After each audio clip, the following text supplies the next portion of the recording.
Hi, hello people of the internet, it is me. Today I have come to you with a video that is by now at least somewhat overdue. Not long overdue, but you know, I'm not really on schedule. I said that I wanted to share the books that I read in the first half of 2020 with all of you, and now today finally I'm doing just that.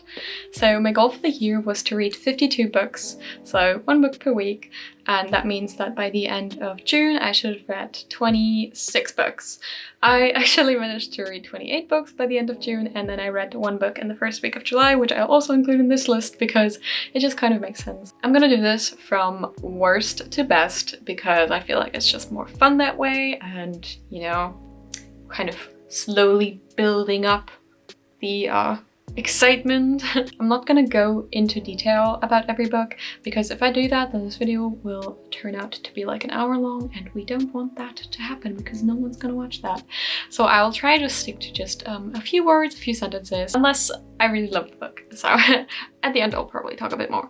But yeah, let's get started with the only book that I rated 1 star this year, which was Made. Hard work, low pay, and a mother's will to survive. Stephanie Land. I really wanted to like this book. I liked it at the very beginning, but this woman is just so bad at making decisions that it just frustrates you so much that you just feel angry. You know, you just feel angry. And when I googled her after I was done reading this book, I found out that she's still making absolutely terrible decisions and has a very bad taste in men. I cannot recommend this book. Let's go on. 2 stars. The Subtle Art of Not Giving a Fuck. A counterintuitive approach to living a good life. Mark Manson.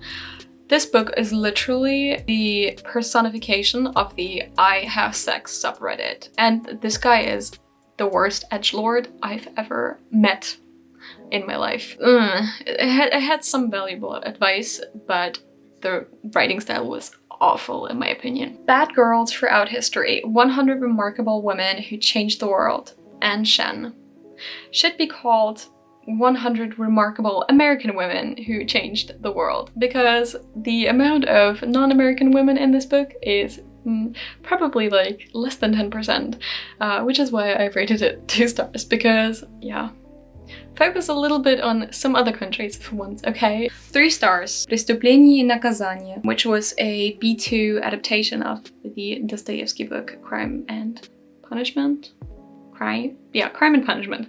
I gave it 3 stars, not necessarily because it was bad or because the adaptation was bad. It just, an adapted version of this book is just not an enjoyable read because you feel like you're missing out on a lot of stuff, a lot of information, a lot of like, I don't know, story, context, everything. So that's why I didn't really enjoy it all that much. Prisoners of Geography. 10 Maps That Tell You Everything You Need to Know About Global Politics by Tim Marshall. I would have not rated this 3 stars if he had not claimed that this was everything you need to know about global politics, because my boy, Mr. Marshall, this is not everything that you need to know about global politics if the topic interests you. Hyperbole and a Half. Unfortunate Situations, Flawed Coping Mechanisms, Mayhem, and Other Things That Happened by Ali Brosh. I'm generally not a fan of books where the author talks about their childhood in a way that makes you pity their parents because they were absolutely horrid children. And this is one of those books. In general, it was okay. It wasn't great. That's why it's 3 stars, which means it was good, but not like great. So, One of Us Is Next by Carrie McManus, which was the sequel to One of Us Is Lying, which I will be talking about later.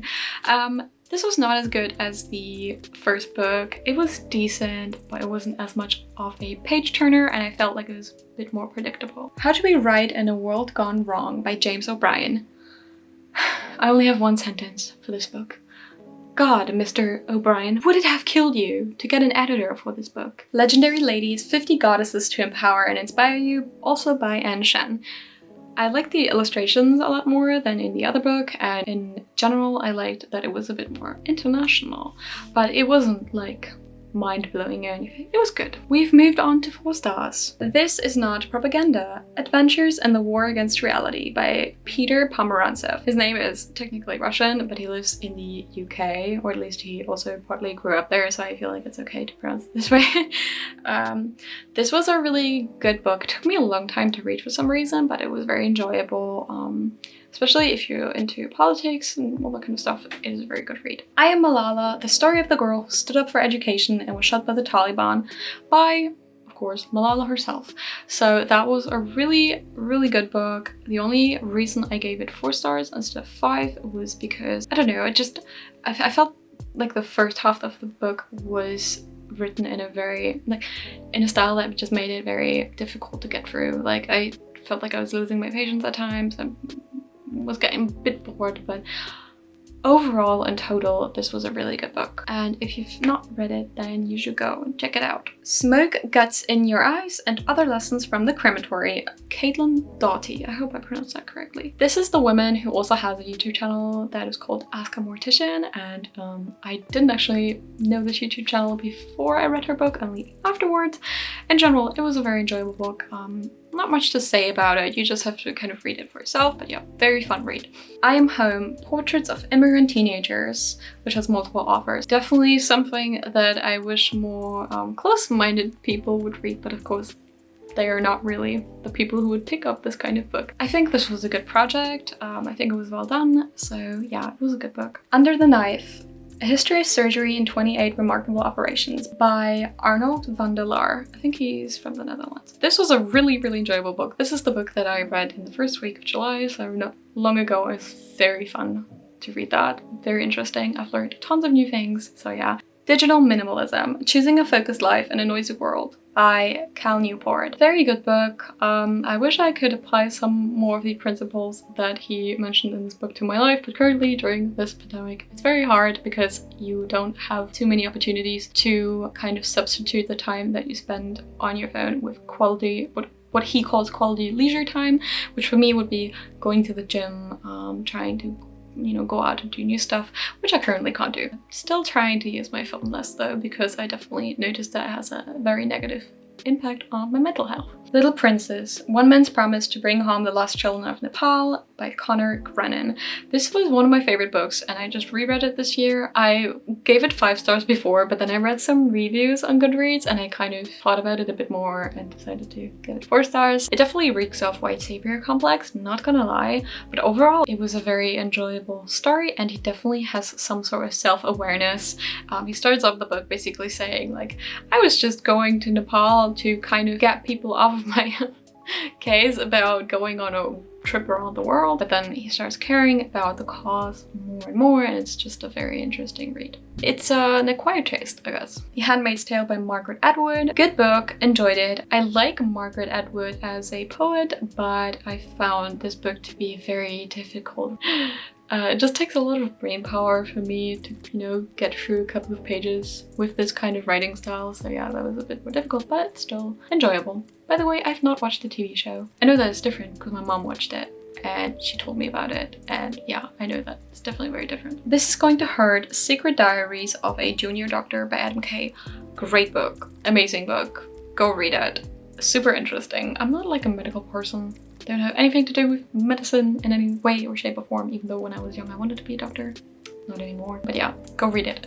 Very enjoyable. The Life-Changing Manga of Tidying Up, a Magical Story. I have also read this book multiple times before. I just reread it because I like it and I like to remind myself of some of the principles. And yeah, it's a very cute version of the book, which I've also read and also would like to reread again because I should definitely declutter sometime. Atomic Habits, an easy and proven way to build good habits and break bad ones by James Clear. Good book. I haven't necessarily applied all of the tips that he has given in that book to my life yet, but maybe at some point. I read this in, I think, like February, and I still haven't really done any of that, but one day for sure. Maybe.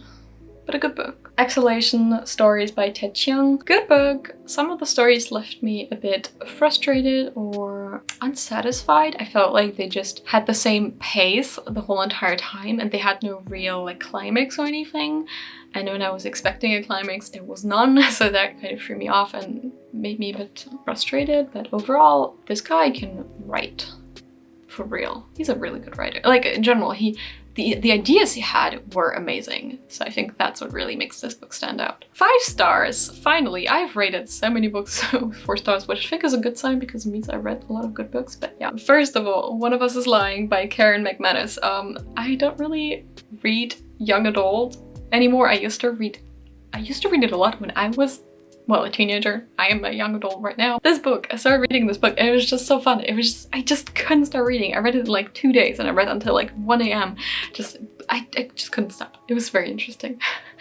Definitely also an acquired taste, not for everyone, but because yeah, young adult is just not for everyone, but that was a good book. Maybe You Should Talk to Someone, A Therapist, Her Therapist, and Our Lives Revealed by Laurie Gottlieb. Can definitely recommend that one. It was it definitely made me think. It definitely made me cry a couple of times. Kim Ji-young, born 1982 by Cho Nam-joo. Probably pronounced that wrong. Let's be real. That was a great book. That was an amazing book. I don't really have words to describe this book. You should read it yourself. Educated by Tara Westover. Oh my god, this was such a good book. Oh, this just straight, like, it just went straight to my list of favorite books of all time. God, what an amazing book. I can't believe this is a real story. I can't believe this is a real person. Tara Westover, you are amazing. This was a crazy story. This is an amazing story. Please read this book. Please. Becoming by Michelle Obama. Oh my god. If I had to choose one favorite book of 2020, it would be Becoming. I laughed, I cried a bunch of times, I learned a lot of things about Michelle and also Barack that I didn't know before, and just, this was such a good book. I honestly don't really know what to tell you. It was such a roller coaster and it was just so good. Please, please, if you've not read this book, just like with Educated, please read this book. Seriously. Last but not least, Zitate by Hermann Hesse, which is a German author, and this is my favorite German book. I reread it at least once per year. I don't have a lot to say about this because, I don't know, it's very difficult to describe. But one thing that people always seem to misunderstand if they've not read the book is that this book is based on Buddha, which it is not. Buddha does appear in the book as a person, a character, but it's not necessarily about Buddhism. Actually, this book is not really about Buddhism at all. A very good read. I love this book. It really always makes me think. The first time I read it, afterward, I was just stunned. I didn't know what to do. I didn't know what to think. It was amazing. Whew. I hope that maybe I showed you a couple of books that you might not have read yet and that you can add to your own reading list this year. And I hope that you enjoyed this video. And yeah, thank you very much for watching. Bye.